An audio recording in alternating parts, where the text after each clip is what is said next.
Abra comigo a sua Bíblia, por favor, no Evangelho segundo Mateus, capítulo de número 3.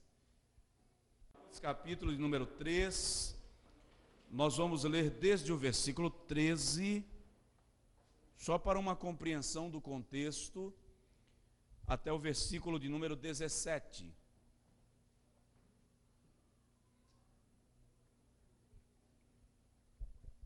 Quem encontrou e pode dizer amém? Então veio Jesus da Galiléia ter com João, junto do Jordão, para ser batizado por ele. Mas João opunha-se-lhe, dizendo: Eu careço de ser batizado por ti, e vens tu a mim? Jesus, porém, respondendo, disse-lhe: Deixa por agora, porque assim nos convém cumprir toda a justiça. Então ele o permitiu. E sendo batizado, saiu logo da água. E sendo batizado Jesus, saiu logo da água, e eis que se lhe abriram os céus, e viu o Espírito de Deus descendo como pomba e vindo sobre ele. E eis que uma voz dos céus dizia: Este é o meu Filho amado, em quem me comprazo, em quem tenho prazer. Quem diz amém? Amém. Coloca assim a mão no peito, por favor, e diz comigo: Senhor Jesus, fala comigo. Amém. Pode sentar, por favor. Dá um toque no irmão do seu lado e diz para ele: dar glória a Deus aqui é de graça, tá? O pastor Sinésio disse há pouco que o irmão não se apegue, não se atenha ao horário hoje. E eu falei aqui com o pastor Nilson, eu recebi um pastor batista e um presbiteriano na conferência lá, dessa conferência que eu falei. E o pastor Batista diz que quando um presbiteriano tira o relógio do braço, ele está dizendo: não vou passar da hora. Quando um batista tira o relógio do braço, ele não está dizendo nada. E quando um assembleano tira o relógio do braço, ele está dizendo assim: esqueçam do relógio. Porém, o meu avô era pastor presbiteriano. O meu pai foi pastor batista. E eu sou pastor assembleiano. Deus me socorra. Então o relógio aqui pode não dizer nada, ou pode dizer que eu não vou passar da hora, ou simplesmente pode significar que eu não estou nem aí para o horário. Você é quem decide. Mas vamos lá, queridos, eu não vou me estender muito, mas eu gostaria, em se tratando de aniversário da igreja, tá bom. Em se tratando de aniversário da igreja, você pode até diminuir um pouquinho de agudo, que aí eu corro menos risco de microfonia. Obrigado, desculpe, irmãos. Eu quero falar sobre 3 marcas da verdadeira igreja. 3 marcas da verdadeira igreja. Não importa se ela está no primeiro mundo ou no terceiro mundo, se ela está num bairro nobre ou na periferia, se é um templo luxuoso e suntuoso ou se é um barraco. Se ela não tiver as 3 marcas que vamos falar nesta noite, ela não é uma igreja que você deva congregar. Antes de pregar esta mensagem em qualquer lugar, eu preguei esta mensagem na igreja que eu sou pastor. E eu disse para os irmãos: se nós não tivermos essas 3 marcas, não volte mais aqui. Não vale a pena para você.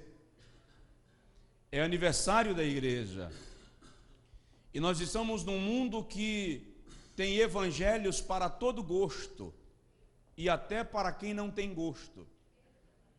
Estamos num mundo de uma diversidade doutrinária, de uma diversidade de conceitos teológicos incrível. E a chamada teologia pós-moderna está fazendo uma mudança radical no raciocínio cristão dos nossos dias. Entretanto, é extraordinário ler a Bíblia, e o pastor Nilson fez menção no início do texto que ele leu, que mude quem quiser, mudem conceitos, filosofias, princípios, valores.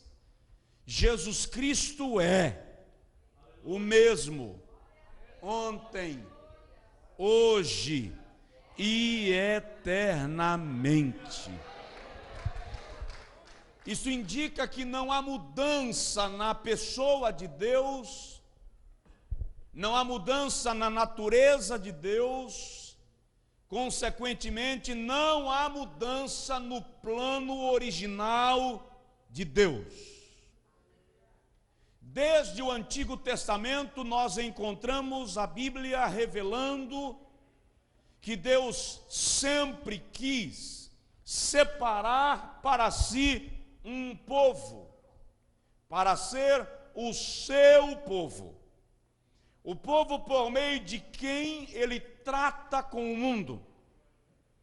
No Antigo Testamento, este povo era chamado de Beit Knessia, palavra hebraica que dá a ideia de congregação de eleitos, separados.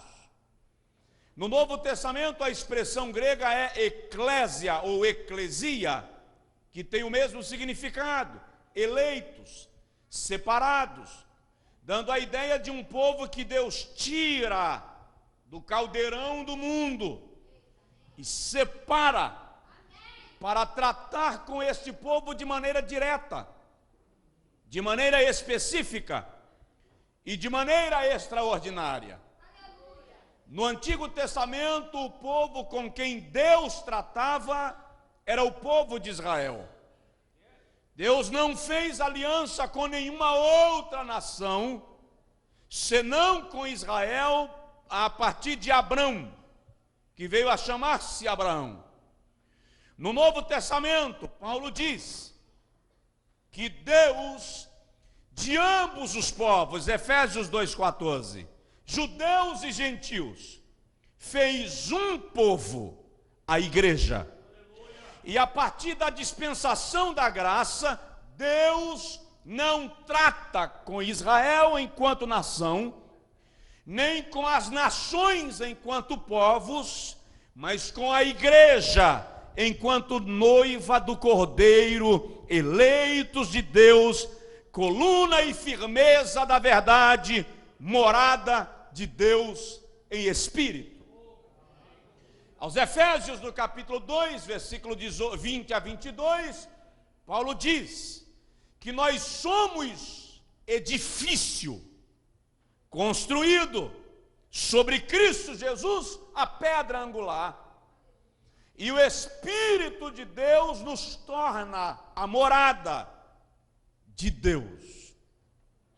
Agora, quando lemos Mateus capítulo 3, nós encontramos um momento que é entre a aliança de Deus com Israel e o estabelecimento da igreja. Aqui, Deus havia parado de tratar com Israel. Havia cerca de 400 anos que Deus não levantava profeta para falar com o povo judeu. E a igreja ainda não havia sido estabelecida, porque ela é estabelecida, fundada na cruz do Calvário, quando Cristo morre, e inaugurada em Pentecostes, quando o Espírito Santo desce. João Batista não veio para ser um profeta para Israel, dentro do contexto dos profetas do Antigo Testamento. Ele é um desbravador, ele é um precursor, ele é alguém que veio abrir caminho, ele é um aplainador de estradas, ele veio anunciar a chegada do Messias. O ministério de João Batista é extraordinário. Antes de falar das 3 marcas da igreja, deixa eu falar um pouquinho do ministério dele. Eu conheço pregadores que se consideram grandes pregadores. Eu já disse para uns 2 do queixo levantado, que por camarada se considerar um bom pregador, ele tem que ser como João Batista. É muito fácil ser bom pregador, pregando numa igreja com poltrona acolchoada, climatizada, falando mensagens motivacionais, lotar auditório. João Batista pregava no deserto, com temperatura de 50, 60 graus, sem cadeira para sentar, sem sombra, e a mensagem dele era dura demais. E as multidões iam para ouvi-lo. A mensagem de João tinha só uma frase: metanoia. O que é metanoia? Nós traduzimos metanoia por arrependimento, mas a tradução original é mudança de natureza. Uma mudança que precisa ocorrer de dentro para fora. Acontece. A mensagem que João Batista pregava: se eu pregar numa escola bíblica de obreiros, me mandam embora, ou não me convidam mais. Ele olha para os líderes religiosos de Israel e diz assim: ô raça de víbora, bando de cobra venenosa. Não é o tipo de mensagem de alguém que atraía uma multidão atrás de si, mas ele pregava assim. A roupa de João Batista tinha nada a ver com o perfil dos pregadores famosos da atualidade. Os pregadores da atualidade, os famosos da atualidade, sem nenhuma crítica, sem nenhuma censura, mas se vestem dentro do maior padrão de elegância e da moda. João Batista se vestia de pele de camelo. Termina o culto, vai jantar onde? Vamos na churrascaria tal, não sei aqui quais são as boas, mas João Batista ia comer gafanhoto e mel. Tudo bem, gafanhoto não parece ser tão ruim. Tem gente aqui que comeria gafanhoto, quer ver? Eu vou provar. Quem aqui come camarão? Levanta a mão.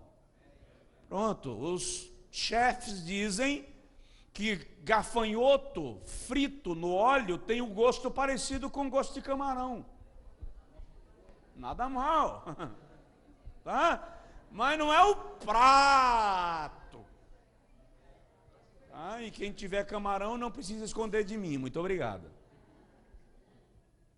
Mas, de repente, surge na fila de João Batista, depois da pregação, alguém que veio para ser batizado por ele, que era diferente dos demais. Por que João Batista rejeitou batizá-lo? Ele ainda não havia iniciado seu ministério. João Batista já conhecia Jesus? Já. Eram primos, eram parentes, mas ele conhecia Jesus como parente, não conhecia como Messias. E João capítulo 1, versículo 34, João Batista diz assim: aquele, o Pai, Deus, que me mandou a batizar, me disse que o Messias, quando chegasse perto de mim, eu reconheceria. Como? Haveria um sinal: sobre ele repousaria o Espírito Santo. O Espírito não repousou sobre Jesus quando ele saiu da água, já estava repousando sobre ele antes dele entrar. Tanto é que João Batista diz: eu é quem devo ser batizado por ti, e tu vens a mim?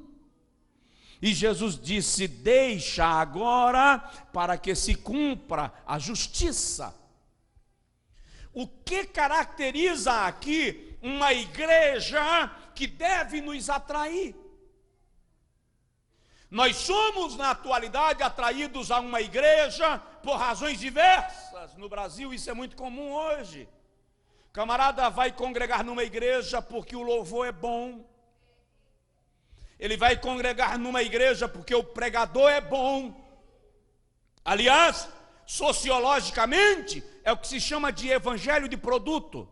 O que a igreja está oferecendo? Porque para algumas pessoas do Ocidente, a igreja virou o shopping. O púlpito é a prateleira, é a vitrine. E é daqui que se oferece uma mercadoria. Qual é o produto do Ministério X? Uma boa pregação. Qual é o produto do Ministério Y? Milagres. E qual é o produto do Ministério tal? Louvor. Cada um oferece uma coisa, mas bons oradores também podem ser profissionais.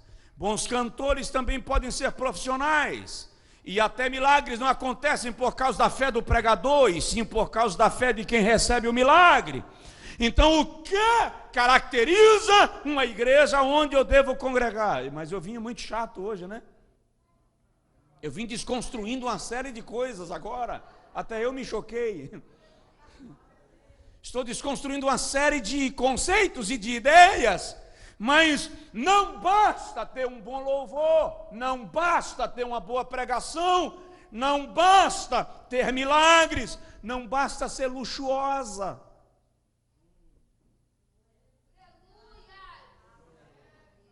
Eu vou congregar lá, porque fulano de tal famoso congrega lá, então deve ser uma boa igreja. Jogador fulano de tal congrega lá, então é uma igreja legal. O ator fulano de tal frequenta lá, então é uma igreja boa. Ó, sabe qual é a primeira marca de uma igreja boa? Jesus congrega nela. Olha cá, João, eu quero ser membro da igreja onde você pastoreia. Eu vim para você me batizar. No nosso contexto, se eu digo ao pastor Nilson que eu quero ser batizado aqui, o que eu estou dizendo? Que eu me torno membro da igreja. Se Jesus não congrega em determinada igreja, não me cabe lá. E a pergunta é: Jesus congrega na igreja que eu congrego? Jesus está na igreja que eu cultuo? Ele manifesta a sua presença na igreja onde eu vou? O louvor é bom, tudo bem. O pregador é ótimo, maravilha. Mas Jesus está lá. Jesus frequenta aquela igreja. Ele chega com a primeira pessoa e vai embora com a última. A sua presença é real entre nós. Ele diz em Mateus capítulo 18, versículo 18 a 20: onde estiverem 2 ou 3 reunidos em meu nome, eu estarei no meio. A primeira regra, se eu quero que Jesus esteja, não basta eu estar aqui falando em nome dele, eu tenho que, ou falando no nome dele, eu tenho que estar em nome dele, que é diferente. Eu posso chegar no Brasil amanhã, falar no nome do pastor Nilson, não significa que eu estou falando em nome dele. Porque falar em nome dele é ele me delegar uma procuração que me dá direito de representá-lo. Quando eu chegar na igreja onde eu sou pastor, terça-feira, eu vou dizer assim: estive na igreja do pastor Nilson. Isso não me faz representante dele. Mas se eu chegar e dizer assim: o pastor Nilson me delegou, ele me autorizou, eu tenho aqui procuração assinada por ele que me coloca como representante legal dele. Isso é falar em nome dele. Em muitas reuniões religiosas se fala no nome de Jesus, mas não se fala em nome de Jesus. Não basta saber o nome dele, é preciso ter uma procuração que nos torne representantes dele, procuradores dele. Ele nos autoriza a falar em seu nome. Eu lembro de um irmão que ele era de pele negra e ele queria congregar numa igreja que era preconceituosa. A igreja não gostava de pessoas de cor morena. E ele chamou o pastor e disse: quero congregar aqui. O pastor disse: rapaz, vai orar, porque outros irmãos já quiseram e não conseguiram. Essa igreja não gosta de pessoas de cor escura, é melhor você orar. E o irmão foi para a oração. 15 dias depois ele voltou e disse: orei, pastor, e Deus falou comigo. Falou o quê? Mandou eu desistir de congregar na sua igreja. Está vendo? Não te falei. Não adianta, até Deus já te falou. Ele me disse que ele também tentou congregar na sua igreja e não conseguiu. Jesus, é preciso que nós tenhamos a sua presença aqui. Em Mateus capítulo 28, versículo 20, Jesus diz assim: e eu estarei convosco todos os dias, até a consumação dos séculos.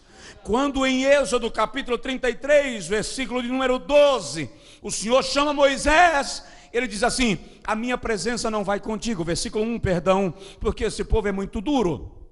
No versículo 12, o Senhor diz assim: eu vou mandar o meu anjo contigo, com a espada desembainhada, e o meu anjo guiará esse povo. Moisés fez igual a menino ruim, birrento, emperrou, como diz o nordestino do Brasil, e disse: se a tua presença não for conosco, não nos faça sair daqui. O que nós precisamos é da presença de Jesus neste lugar. Aleluia! Dá um toque no seu vizinho e pergunta para ele: Jesus congrega com você?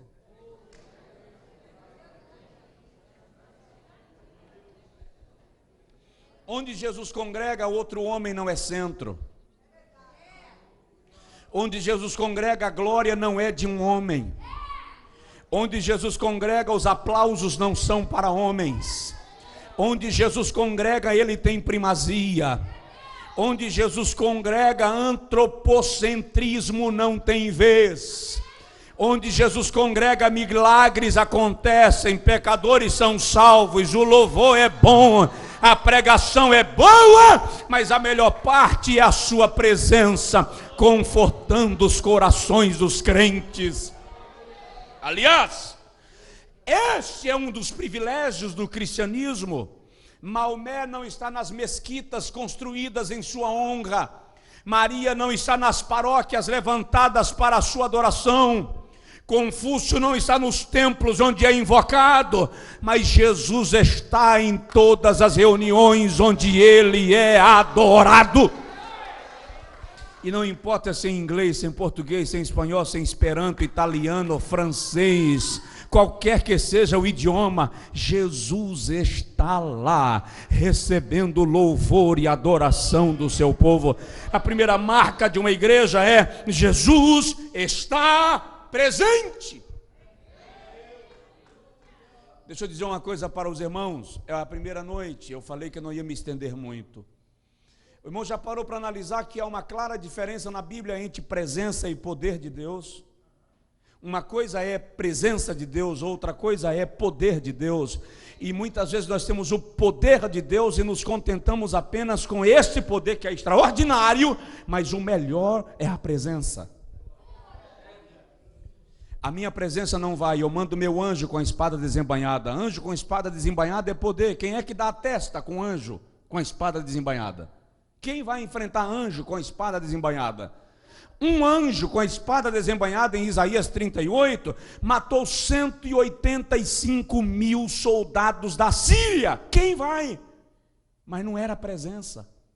E Moisés disse: sem a presença eu não vou. Elias entrou na caverna, em 1 Reis 19, e disse para Deus: chega, agora me mata, porque eu não sou melhor do que os meus pais. Aí lá vem um terremoto, e o terremoto vinha movendo o chão, e a terra treme, e pedras são removidas do seu lugar. Aí Elias diz: lá vem Deus. E a Bíblia diz que o terremoto passou, e Deus não estava no terremoto. Diz aí para o seu vizinho: terremoto é poder. De repente, lá vem uma tempestade, furacão. Quem mora na Flórida e região sabe a força de um furacão. E o furacão vem arrancando árvores e demolindo tudo e fazendo estrago, e o barulho de um furacão é incrível. Você ouve o assovio do vento, Aí Elias diz assim: lá vem Deus no furacão, lá vem Deus no tufão, no redemoinho. E a Bíblia diz que a tempestade passou e Deus não estava na tempestade. Diz para o seu vizinho, por favor: tempestade também é poder. De repente, saraiva. O que é saraiva? Chuva de granizo. Pedras, meteoritos caindo, destruindo a vegetação, fogo para todo lado. E se Deus é fogo consumidor, e Ele já destruiu os homens de Acabe com fogo, lá vem Deus no fogo. E a Bíblia diz que a saraiva passou e Deus não estava na saraiva. Diga comigo, por favor: terremoto é poder, tempestade é poder, saraiva é poder. Agora diz para o seu vizinho, por favor: mas não é presença. Deus não estava lá. De repente, a Bíblia diz que houve silêncio.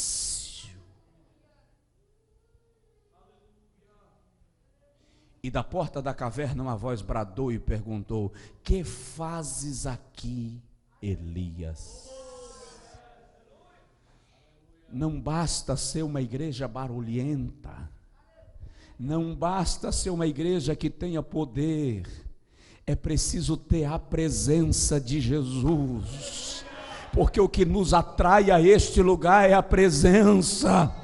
Você passou o dia inteiro no trabalho, sabe Deus em que circunstâncias, pegou o trânsito para voltar para casa, e é provável que tenha gente aqui que veio do trabalho direto para o culto. Para quê?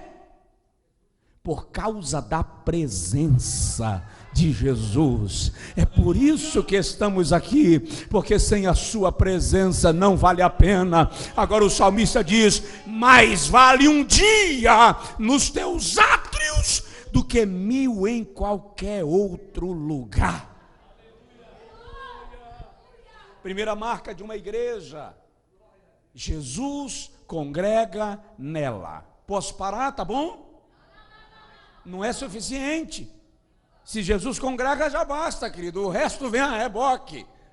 Mas vamos lá. A segunda marca de uma igreja que vale a pena congregar. Leia a Bíblia comigo. Mateus 3, e o versículo 16 diz: e Jesus, sendo batizado, saiu logo da água, e eis que se lhe abriram os céus, e viu-se o Espírito de Deus descendo sobre ele. A primeira marca de uma igreja verdadeira é a presença de Jesus. A segunda marca de uma igreja verdadeira é a operação do Espírito Santo dentro dela. Não vale a pena estar num lugar onde o Espírito Santo não age. O Espírito Santo é quem opera em nossa vida o sentimento da presença de Jesus. Jesus diz em João 14, 16, 17: e eu rogarei ao Pai, e Ele vos dará outro Consolador, o Espírito da verdade, o qual o mundo não vê, nem o conhece, nem pode receber, mas vós o conheceis. Eu acho lindo isso, porque Ele estará convosco e habitará em vós. Queridos, a comunhão de Deus com o homem se divide em 3 dispensações. Primeira, nós chamamos de dispensação do sobre. A segunda, dispensação do entre. E a terceira, dispensação do em.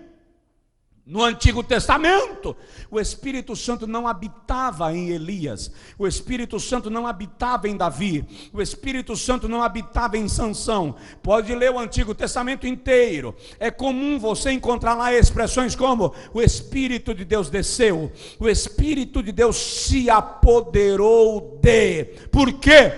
Porque o Espírito Santo vinha em situações específicas, para momentos específicos, e depois ia embora. É por isso que Elias enfrenta os profetas de Baal e depois corre de Jezabel. Agora, nos dias de Jesus, Eles viveram a dispensação do entre. Jesus estava sempre entre eles. Era tão bom ter Jesus entre eles, que um dia alguém chegou e disse assim: os teus discípulos não oram nem jejuam. Jesus disse: eles não precisam. Mas não precisa como? Enquanto eu estiver com eles, eles não precisam jejuar. Mas quando eu for para o Pai, eles jejuarão. Então Jesus está entre, é muito agradável. Porque se Jesus está entre, não precisa trabalhar, que ele multiplica pão e peixe. Se Jesus está entre, ninguém morre afogado, porque ele faz caminhar sobre as águas. Se Jesus está entre, ninguém fica possesso, porque ele repreende os demônios. Se Jesus está entre, crianças não ficam rebeldes, porque ele abençoa. Não precisa orar, não precisa jejuar, porque Jesus cuida de tudo. Mas Jesus não está entre. Jesus foi para o céu. E aí nós chegamos na terceira dispensação da comunhão de Deus com o homem, que eu considero a mais extraordinária. Jesus, o Espírito Santo não está sobre nós, o Espírito Santo não está entre nós, o Espírito Santo está em nós. Onde você chegar, o Espírito Santo está contigo. Você pode chegar nos edifícios luxuosos de Manhattan, o Espírito Santo está em você. Você pode ir para as aldeias desertas da África, da Ásia, da América Central, e o Espírito Santo está em você. Você está no volante do ônibus, do caminhão, e o Espírito Santo está em você. Você está num escritório luxuoso de uma grande companhia, e o Espírito Santo está em você. Você está cantando, e o Espírito Santo está em você. E se o demônio se manifestar, o Espírito Santo está em você. Olha, você devia aplaudir ao Senhor por isso.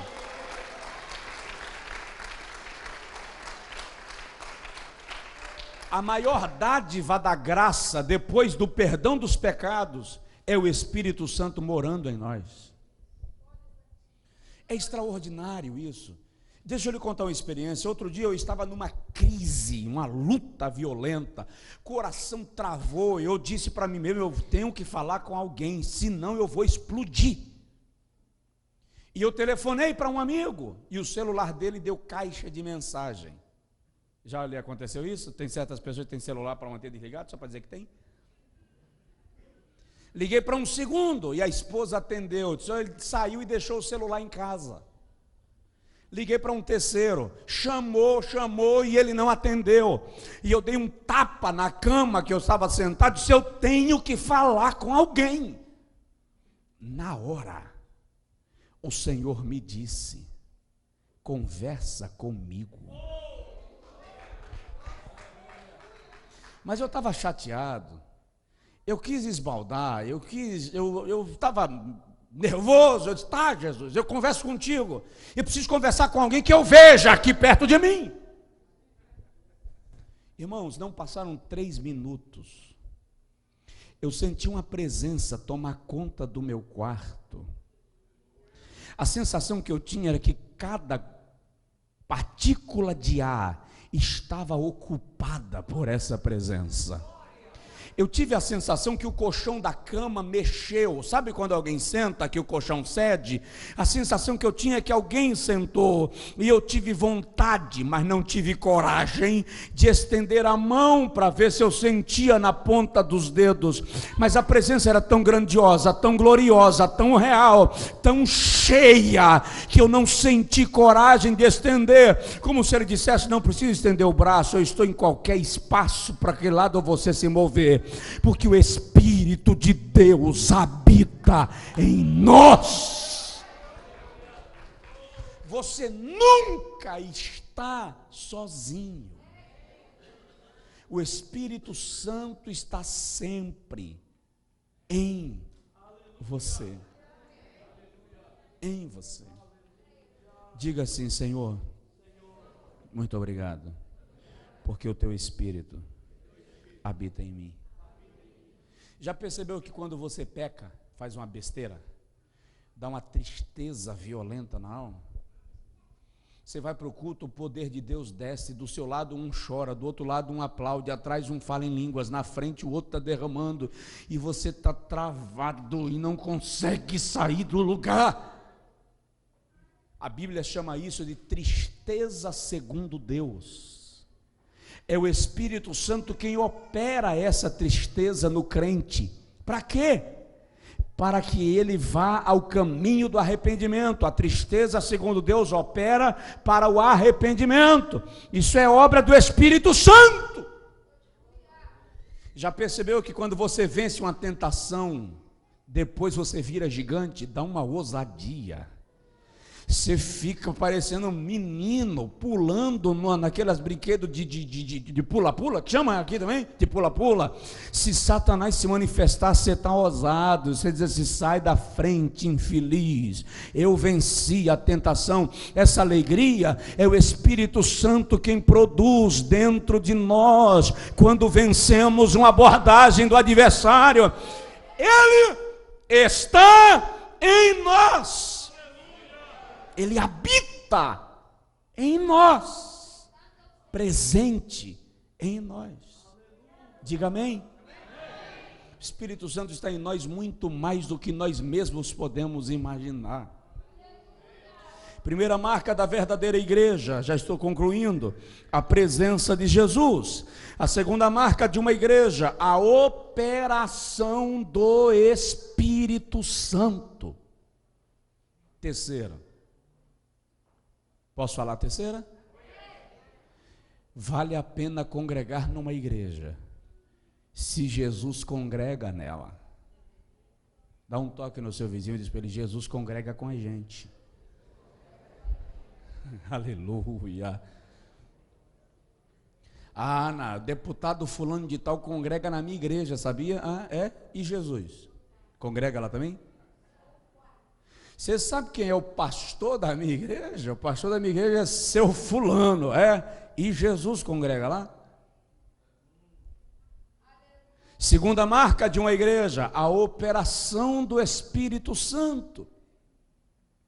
E a terceira marca de uma igreja, Deus fala nela. E ouviu-se uma voz do céu que dizia, versículo 17, este é o meu filho amado, em quem tenho prazer. Não fica numa igreja onde Deus não pode falar. A palavra precisa ser ministrada. Numa igreja onde a palavra de Deus é cesseada, onde a voz de Deus não é proferida, onde a profecia das profecias é ignorada, a sua vida vai ficar raquítica. Deus ainda fala. Provoca seu vizinho e diz para ele, Deus ainda fala.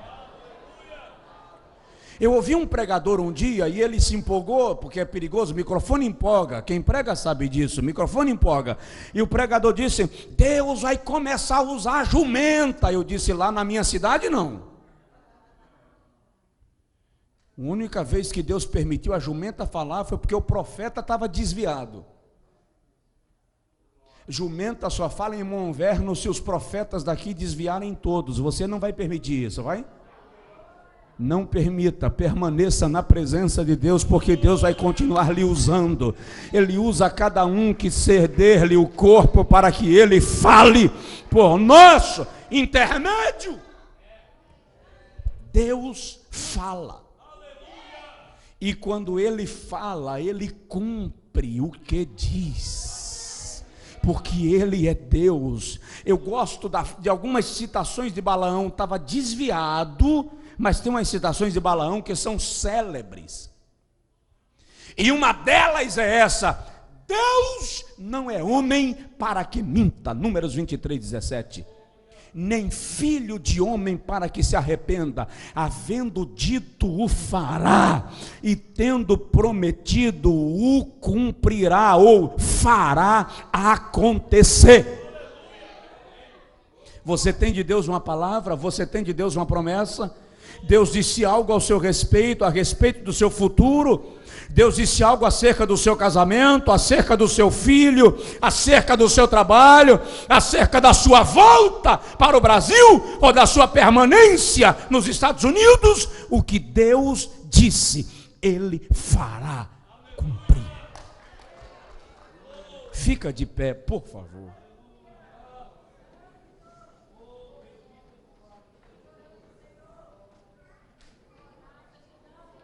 Deus não fala de brincadeira. Posso descer aqui, por favor? Deus não fala de brincadeira. No ano de 1991, meu pai era pastor de uma cidadezinha de 8.000 habitantes, no final da Bahia. Só havia um ônibus por semana para a capital. E o Senhor levantou uma irmã e disse assim comigo: eu vou te tirar daqui e vou te colocar sentado entre príncipes. Ora, quando terminou a profecia, um amigo meu, tá? Tem um amigo que só a misericórdia. O amigo disse assim: tu acredita que Deus vai te tirar desse fim de mundo e te levar para algum lugar? Disse, bom, se Ele falou, Ele vai fazer. No ano de 2003, eu estava no maior centro de convenções do Rio de Janeiro, Rio Centro, para pregar na convenção internacional da DONEP. Na hora da pregação, antes que eu me levantasse, o presidente da DONEP apresentou um príncipe vindo de uma corte no continente africano, trazendo uma delegação africana. O príncipe ficou em pé do meu lado direito, vestido a caráter, enquanto a multidão de 15.000 pessoas o aplaudia. Quando terminaram de aplaudi-lo, os mestres de cerimônias pediu que ele permanecesse em pé e apresentou um príncipe que veio de uma corte na Europa, trazendo uma delegação europeia, e eu não sabia que eu estava entre eles dois. E o príncipe da Europa ficou em pé do meu lado esquerdo. Enquanto a multidão aplaudia os príncipes, Jesus falou comigo: eu te disse que iria te colocar sentado entre príncipes. Eu cumpri a minha palavra. Provoca seu vizinho aí, por favor, e diz para ele assim: Deus cumpre o que diz. Deus cumpre o que diz. Chora, manahai de leva chorianda lagar. Se Deus falou com você, esquece as circunstâncias. Esqueça o que está acontecendo contigo, se firme no que Deus lhe prometeu. Esqueça dos comentários em torno de você e ao seu respeito. Fica firme no que o Senhor disse. Basta o que Deus disse. Vou orar contigo. Mas eu lembro agora de um episódio que eu li certa feita, de uma criança viajando de avião. E quando as crianças embarcam, normalmente as companhias oferecem um caderno de colorir, para a criança brincar e entreter e não perder a paciência. E a criança desceu a mesinha e começou a pintar o seu caderninho, mas de repente a chefe de cabine anunciou que todos deveriam colocar-se em posição de impacto, porque a aeronave estava com um problema e o piloto teria que fazer um pouso de emergência. Um aviso desse, a 30.000 metros de altura, irmão, dá um choque no rim, uma tremedeira na sobrancelha. Todo mundo se encurvou e cada um começa a clamar seu santo e pedir a seu Deus. E o menino com a mesinha aberta, pintando o desenho, nem aí para o avião que ia cair. A aeromoça chegou e viu o menino lá com a mesinha estendida e disse para ele assim: meu filho, fecha essa mesa. Está todo mundo em posição de impacto e você nessa tranquilidade, toda nervosa. E o menino olhou para ela e disse assim: o piloto é meu pai. Você sabe o que ele estava dizendo com isso? Eu estou pouco me lixando por que você diz. Eu sei quem está na cabine dessa geringonça. Eu conheço quem está mexendo em botões lá dentro. Enquanto ele não disser que vai cair, eu estou tranquilo. Querido, não importa o que estão dizendo ao seu respeito e acerca do seu problema, o piloto é teu pai, e ele tem o controle de todas as situações. Aleluia!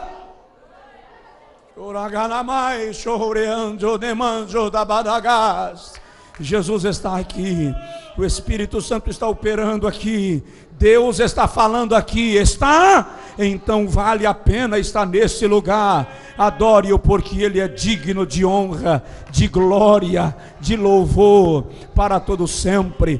Quero orar por sua vida em nome de Jesus. Quero interceder contigo e pedir a Deus que a sua presença não saia deste lugar. Que a sua presença não saia dentre nós. E apresente a Deus a sua situação agora. Mas vamos fazer diferente. Não apresente a Deus a sua causa pedindo nada. Apresente a Deus a sua causa adorando a Ele pela sua grandeza. Exalte-o, adore-o. Você sabia que a adoração tem o poder de mexer com o coração de Deus? Quando Marta encontrou Jesus, ela disse assim: se tu estivesses aqui, meu irmão não teria morrido. Jesus disse: o teu irmão vai ressuscitar. Marta disse: eu sei, na ressurreição do último dia. Como dissesse, para agora não serve. Aí Jesus disse: vai e chama Maria. Maria veio. Maria diz a mesma coisa para Jesus, a mesma coisa que Marta: se tu estivesses aqui, o meu irmão não teria morrido. Só que tem duas coisas em Maria que são diferentes de Marta. É só você ler os textos e comparar. A primeira é que a Bíblia diz que Maria prostrou-se e disse: Senhor. Aleluia. Pode ler o texto. Quando Marta reclama, Jesus diz: vai e chama Maria. Quando Maria adora, Jesus diz assim: me dizes onde o pusestes. Quando você adora, Jesus pergunta: me fala onde é que está doendo. Me diz onde é que está o teu Lázaro. Me conta qual é o seu problema. Então não peça nada agora. Adore. Um louvor de adoração e eu oro com você e devolvo o microfone.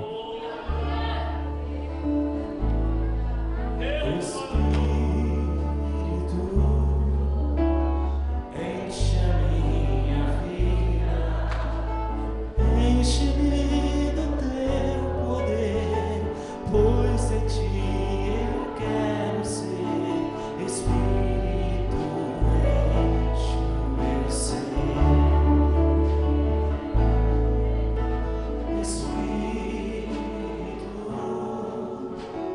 enche a minha vida, enche-me do teu poder, pois de ti eu quero ser. Espírito, enche o meu ser. Não economize. As minhas mãos eu quero levantar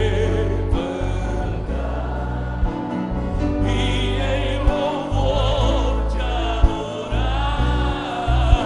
Oh, o meu coração eu quero levantar diante do teu altar.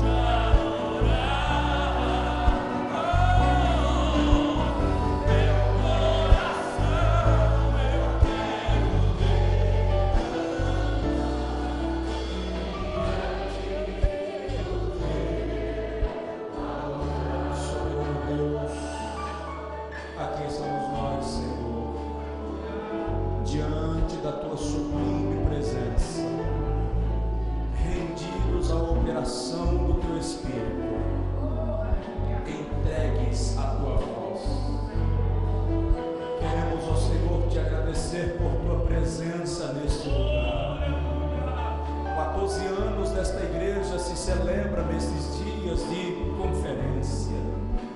E essa igreja só viveu esses 14 anos porque a tua presença vem testificando do teu cuidado, porque o teu Espírito tem confirmado com milagres, e porque a tua voz tem falado aqui por meio da tua palavra. Eis-nos aos teus pés, e eu te peço agora, Senhor, que o teu Espírito toque em cada vida, toca nos corações, toca nas mentes, inunda cada alma aqui, Senhor. Vai ao encontro de cada família aqui representada. Tu conheces quais são as dificuldades, tu conheces os problemas de cada pessoa, o mais íntimo do ser. Tu conheces, Senhor, as particularidades da casa, e nós suplicamos a tua paz, o teu consolo, a tua graça, a tua direção e o teu milagre sobre cada vida, em nome de Jesus. As minhas mãos eu quero levantar e em louvor te adorar, sim, Senhor. Meu coração eu quero derramar diante do teu altar.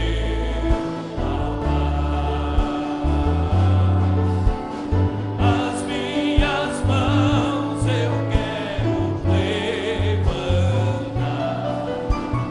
e em louvor te adorar.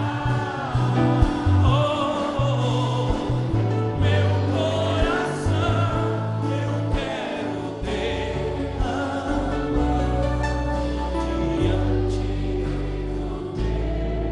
teu altar.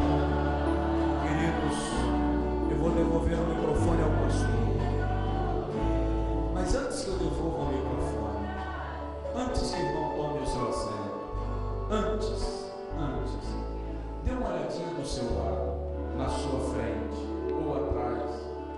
Veja se essa pessoa que está aí próxima é um amigo que veio ao culto esta noite. De repente, um irmão que esfriou na fé, está afastado da igreja, mas o Espírito Santo falou com o seu coração esta noite.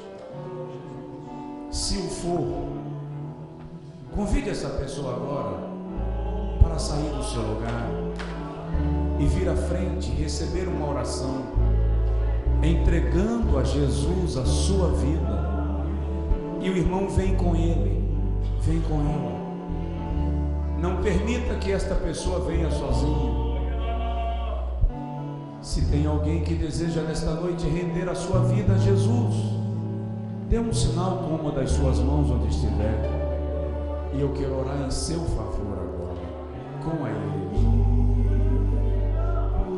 Se tem alguém que deseja se reconciliar com o Senhor, renovar o seu pacto com Jesus, nós temos entre nós esta noite pessoa ou pessoas que estão afastadas da igreja.